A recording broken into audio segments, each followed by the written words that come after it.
she got reworked, so I love her meteorites and the fire blast, knockdown, armor shredding combo, really, really good.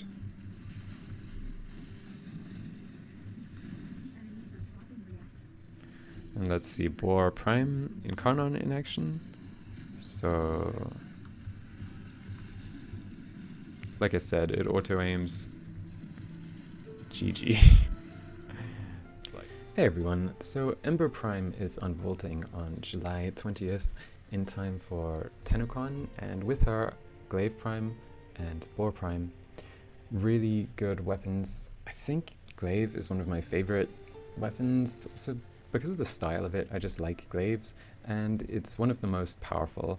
You don't really see it measured in the stats, but what ends up happening is you hold down your melee button and then you press Alt Fire like to heavy attack, and you get a forced slash proc that counts in, I don't know where the like hundreds of thousands of damage come from with slash, but with this kind of mod setup, that's what you get. And Boar Prime also very good in Carnon. It has auto aiming, so it's like the lazy man's turret with the right riven, like some damage on it, or more punch through if you're doing lower level content. It can absolutely shred. I'll show you. I just happen to get super lucky, or maybe it's because I've been playing for ages, but yeah, I get really lucky with riven rolls and drops. So yeah, let me show you Ember. Also, she has currently some amazing skins, speaking of showing you. I really like the deluxe skin, to be honest, both in like fiery blue and fiery red. I think it looks really good. And the default skin isn't bad either. Like, you can make it work. The new one, the heirloom one, definitely looks good. I think I'll be getting it. So yeah, let's actually go see Ember in a mission and what she can do. She's pretty nuts in my opinion. And yeah, like well worth getting a prime version of her. You can set up some nice subsumes with her as well. Yeah, not really that much to say about Ember. In total, just one of the best frames, and Glaive, one of the best weapons. Boar has a niche, like I said, as kind of the lazy man's turret, and turret is one of the best incarnons for its chaining ability and just insane damage, just insane slash damage if you build it with hunter munitions and viral. So yeah, here's the Glaive. Look at that. It just ticks for so much the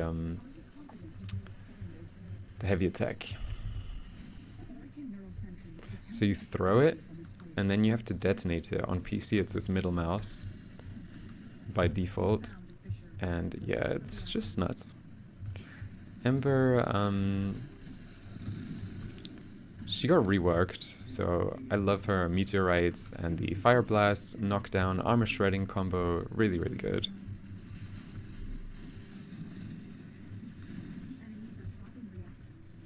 And let's see, Boar Prime Incarnon in action. So, like I said, it auto-aims. GG. It's like, what? When you put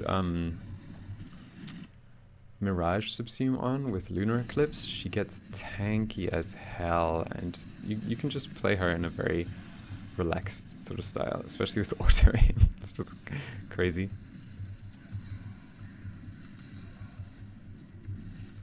Yeah, so in case you're like selling a Glaive, do it now before everyone hears this, or buying one, don't buy until July 20th unless you follow some of my platinum making guides, lol.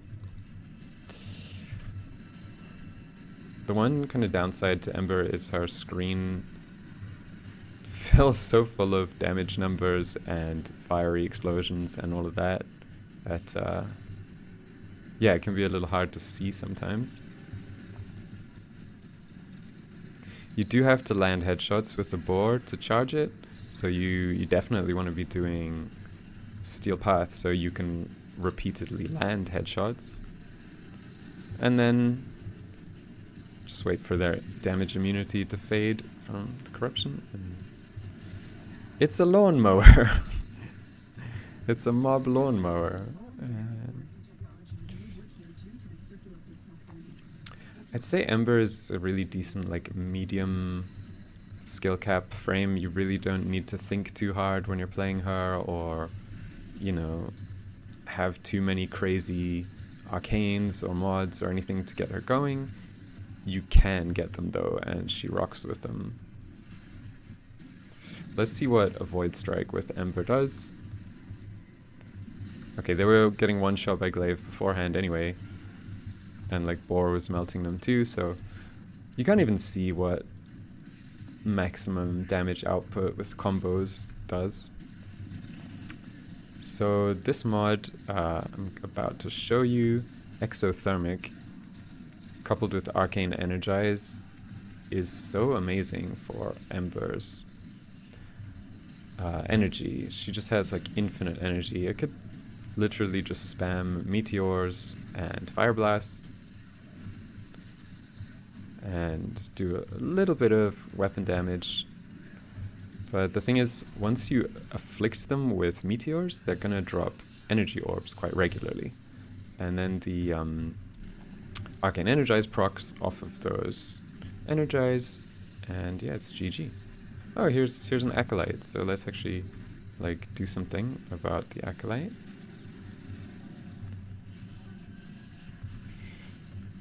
Strip armor, 2 costs of 3. Strips armor, I don't even really need to do it.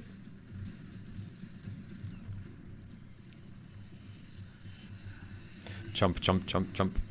The Boar is really nice in its basic mode too, but I mean, just look at the screen full of damage numbers. It's just too much.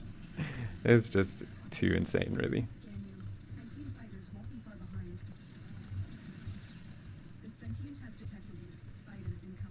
Zoom.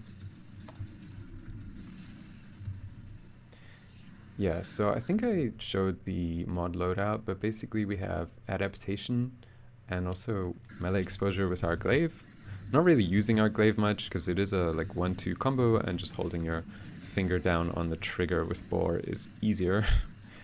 But yeah, Glaive, just let's swap to it for a while.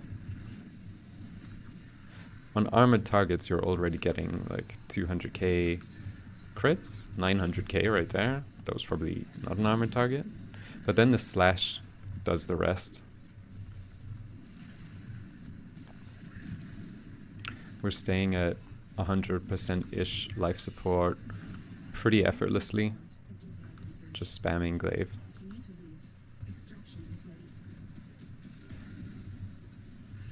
And yeah, let's get out of here. Bronco, oh yeah, 2 plat or 15 ducats. Survival is not the game mode that you want to play on Fisher for plat. It's more like Disruption, Void Cascade, Omnia with good relics. I got accused of lying by a YouTube commenter recently. He was like, there's no way you can earn 300 plat per hour from Void Cascade Fisher, and I've been doing it for months. I was like, yeah bro, I've played this game for years. Trust me, just stay in at level cap and you get it. Your squad can't be dumping like trash relics. You do need to use good relics, but yeah, it goes really fast if your squad can handle it. So Jade Ascension mode will last probably around 2 months, like the Gargoyle's Cry event did. And yeah, let's look at Ember's build and let me explain it a tiny bit. Brief Respite keeps our shields up, and usually shields don't tank enough damage. Like, you want a huge amount of armor if you're going to go with adaptation, but if you go for Lunar Eclipse, it's giving you a flat 75% damage reduction, and stacked on top of Immolation, that gives you like 90% damage reduction or close to if you keep it there. Kind of easy to keep there with Inferno, and like I said, Exothermic gets you energy orbs. You also